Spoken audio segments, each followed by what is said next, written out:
Rico me dit que j'ai tort par rapport à la question de l'homosexualité dans l'Antiquité, notamment parce que dans les civilisations grecques, l'homosexualité était parfaitement admise. Ceci est faux. C'est ce qu'on appelle un anachronisme sémantique. Un anachronisme sémantique, c'est quand on projette un mot ou un concept moderne sur un texte ancien, ce qui va mener à une erreur de compréhension du texte et d'interprétation du texte. Dans la Grèce antique, le sexe biologique n'est même pas un concept. Hippocrate, dans ses textes médicaux, ne décrit même pas la femme comme étant une femme. En effet, pour Hippocrate, la femme, c'est un homme à qui il manque des attributs qu'elle devrait avoir. De nombreux philosophes, comme Aristote par exemple, Aristote décrivait la femme comme étant un homme incomplet ou un homme imparfait. Donc, dans la Grèce antique, tous les hommes et toutes les femmes sont des hommes. Mais parce qu'elles sont incomplètes ou imparfaites, les femmes sont des hommes inférieurs.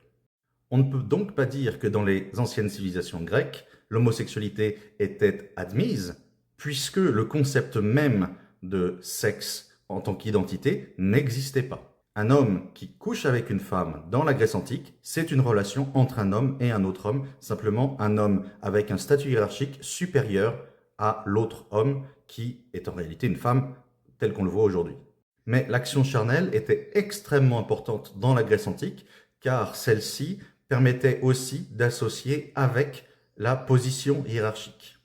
Et la femme spécifiquement est considérée en Grèce antique comme un homme inférieur parce qu'elle n'a pas, ou il n'a pas, la capacité de produire une semence masculine. Et c'est cela qui va déterminer en grande partie la position hiérarchique. Et du coup, il ne pouvait pas y avoir de considération de pratiques binaires homosexuelles, hétérosexuelles dans la Grèce antique, puisque tout le monde était un homme, simplement un homme complet ou un homme incomplet inférieur.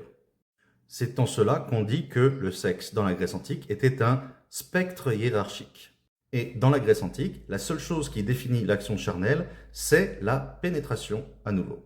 Et c'est l'absence justement d'un organe spécialement dédié à la pénétration chez les femmes qui en fait des hommes inférieurs.